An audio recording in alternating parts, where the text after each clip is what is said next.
bring it in and start dumping the crush. Everything else is out of the truck. I remember the first day they started. It was really cool. They brought in the, what is it, the Raptor or something? The Bobcat. And that was really cool. I was watching them dig up and spin around with it, and that was really cool already.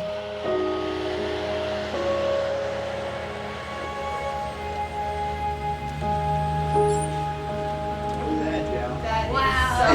Very cool.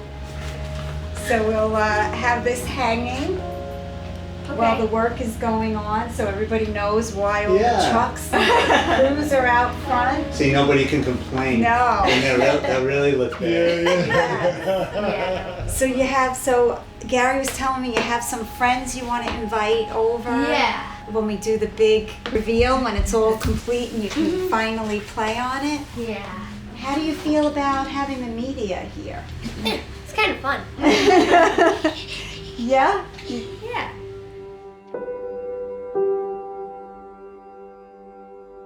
Joseph one morning just woke up and said, "Mom, I have a lump in my neck." And the next thing I know, they said, "Look, the lymph node looks weird. It's not a cyst, it's not something else, it's the actual node, and you really should go to a hematologist to make sure." I didn't know where the doctor's office was, the hematologist, and when I called and asked for directions, I realized it was at the cancer center. And when he realized we were stopping, it really upset him greatly. The building actually happens to have those words on the name of the building. When the doctor pulled me into a separate area, that's when we kind of had the sense that this was really taking a bad turn.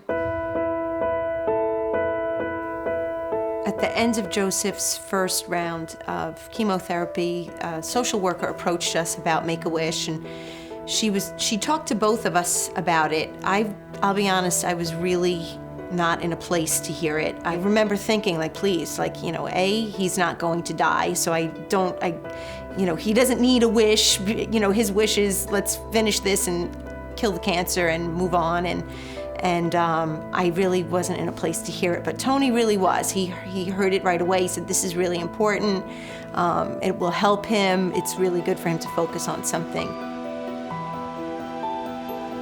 It's part of the medical cure in a way, because your mind is just as important as your body. Maybe he would have caught other viruses or something else if his body was weaker. So I would have to say that it definitely helped in just getting better quicker. It's a huge distraction from what's going on. The Make-A-Wish Foundation grants wishes to children who are challenged with life-threatening medical conditions. One of the biggest misconceptions is that people think that the children we serve are terminally ill, and that is certainly not the case.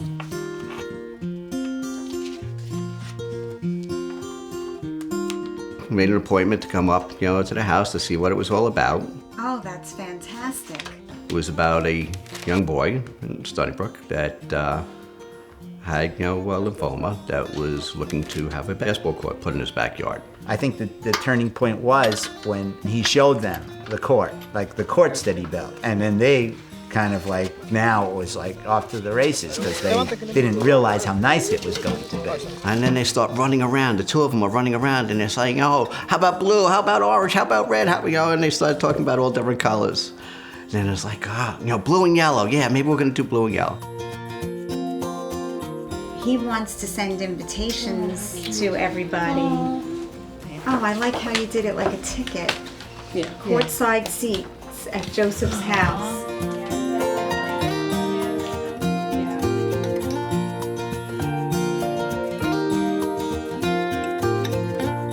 Anthony and Joseph are really very close. They're fraternal twins, and they really don't fight an awful lot. They get along really well. They're very different personalities, but when they're together, they're so enthusiastic. They're truly each other's best friend.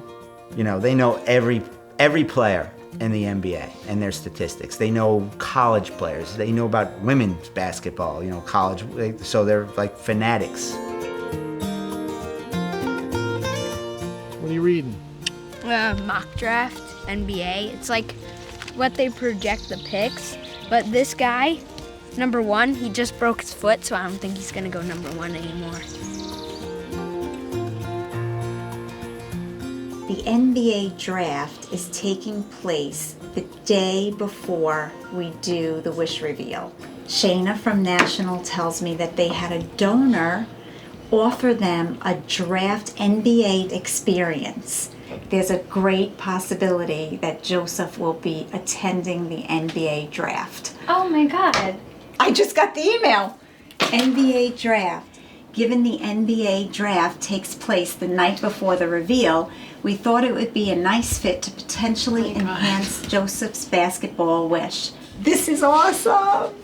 Since there were no other children that had made a wish to attend the NBA draft, we were able to take Darren up on his offer. It made perfect sense that we have the biggest basketball fan making a wish for his very own court and naming his own team. So we set up a day with Darren that we could gather the family and have him deliver the news. I see you got a Knicks jersey on. Yeah. You big basketball fan? Mhm. How are you doing, Anthony? Good. How are you? I'm doing well. I hear Joseph, you've been sick. How are you feeling today? Good. Well, that's good. I went through something similar a few years back. We have a few things in common. One is, I have one brother too, and he was a big part of me getting through my battle and being fine now today. And we're both big basketball fans. I've been in the basketball business for many, many years, and what I want to do is I'd like to invite you both to the Barclays Center in Brooklyn to the draft. And Oh my God! go behind the scenes, meet some of the players. Oh my God! Yeah. Oh my God! You guys in for that? Yeah! Oh my God! I'm looking forward to meeting you both. Holy, oh my God, that's unbelievable. Thank you! What the heck? Well, my pleasure. I know and my brother's going to be there too, so it'll give us a good chance to get to know each other, and I'm sure. I never in my wildest dreams did I think that is what the surprise was going to be. They knew all these players that were being drafted. I don't think there's too many kids that age that would appreciate what they were getting. I just thought that was pretty amazing. A lot to think about, a lot to dream about. Yeah, a lot to dream about. There's a lot to process. There's a Barclays? No. Well. That's him in the suit.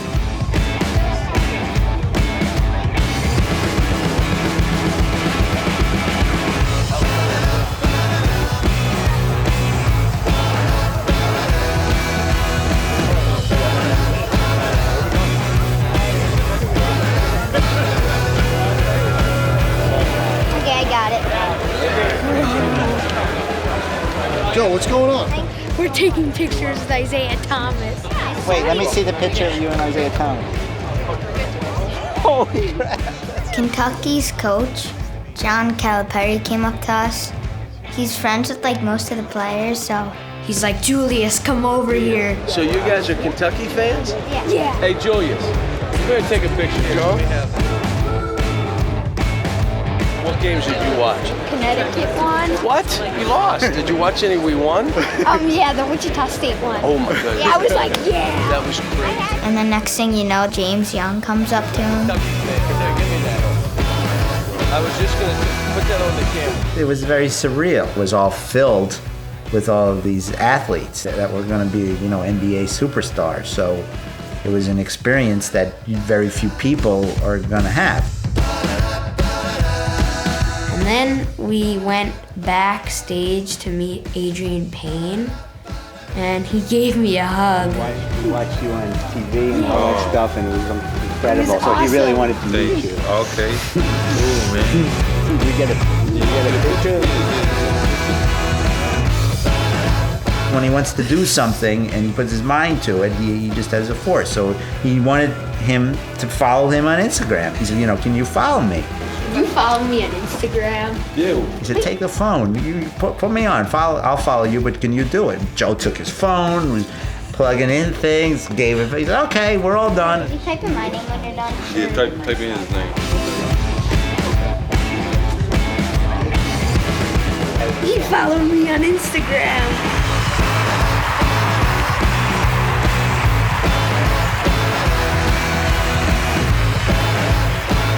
Cleveland Cavaliers select Andrew.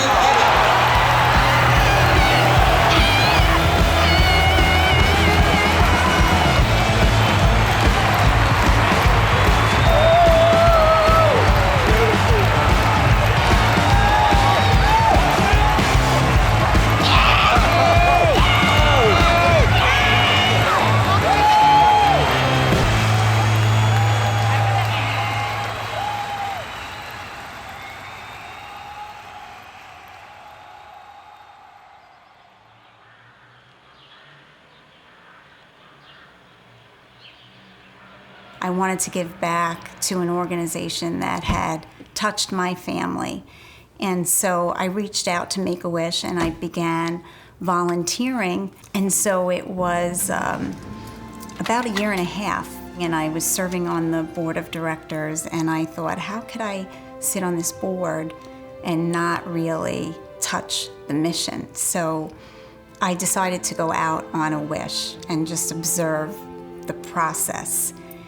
And when I got back into my car after visiting that child, I just thought, why didn't I do this sooner? This was the best thing ever. And they look at you as if you're a hero.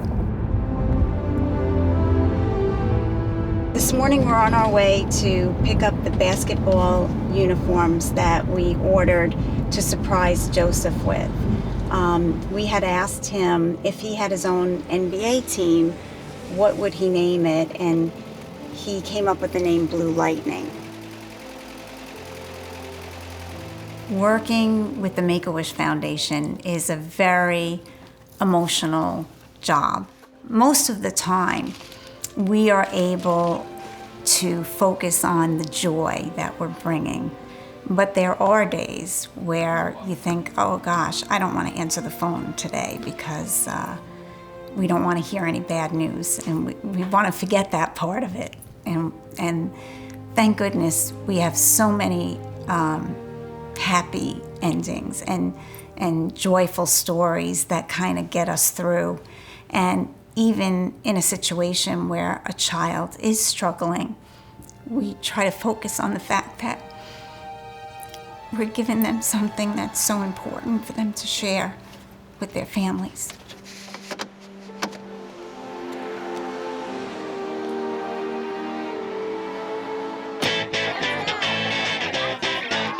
The buzz has begun, and everybody's all excited for Joseph.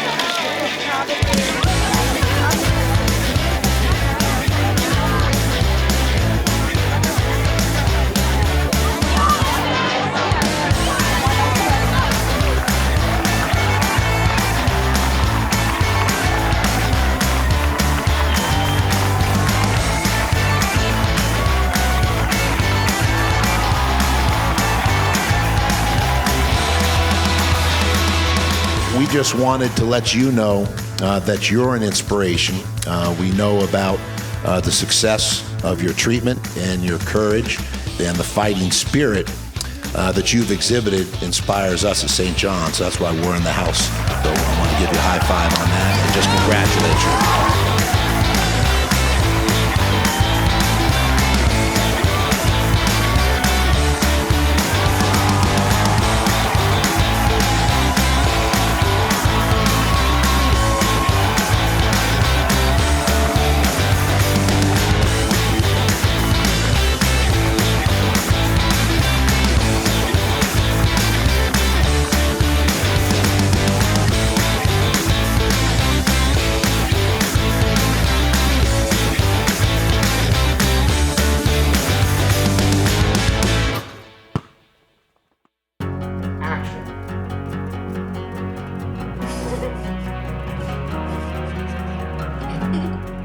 why is it that these children have to go through this? The only thing I can come up with is that they're here to teach us something, and they go through this so that it connects all of us. Push the fallen leaves away. Dust is cold and yesterday. Windows open to the past. So long, so long. It's not just, Joe that was affected by, his illness, unfortunately. Sometimes, the siblings are the forgotten ones as well. The fact that Joe actually chose this as a wish, and it was something that Joe wanted to share with his brother, it's nice to know Joe was not just thinking of himself. He was thinking about how other people could actually benefit, especially his brother. The light of day, catch the highwayman of mine. No time, rewind, rewind. Where's the warming voice of me? The hands of winter here to stay. Brother, brother, don't be afraid, 'cause it's nature's way. Oh, and it's on and on and on we go and on.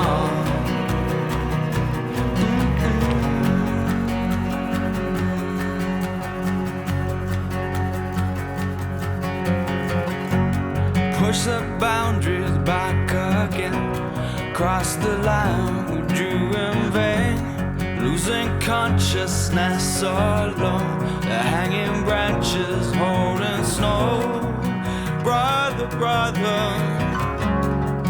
just let it go. 'Cause it's nature. When Gary did all the work, he had to take out all the sprinklers where the court was being built. So there were pipes, and so I was like, look, I got to get these sprinklers taken care of. So we called the sprinkler guy, Precision Lawn, John at Precision Lawn. I said, look, this is the date. I just need it, please. If you can't do it, just tell me. It's not personal, but there's gonna be a lot of people here. We can't have pipes laying all over the place, or whatever. So sure enough, a few days later, he showed up. They went around. They took care of everything. We put all new sprinkler heads on everything, and measured it and made sure the water was covering everything, make sure the water wasn't going on the court. I said, what do I owe you? I'll give you a check. You want me to? And he said, you don't have to pay.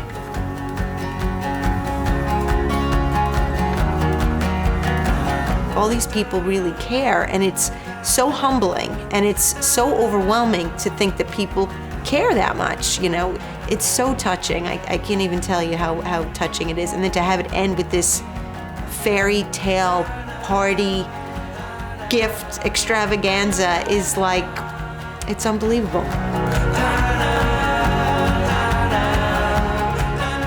The bad stuff will definitely be stuck with me, but I'll try and remember the good stuff the most. Like the Make-A-Wish and the court and the draft and everything like that. Tonight there'll be new dreams, and tomorrow we'll be back to work.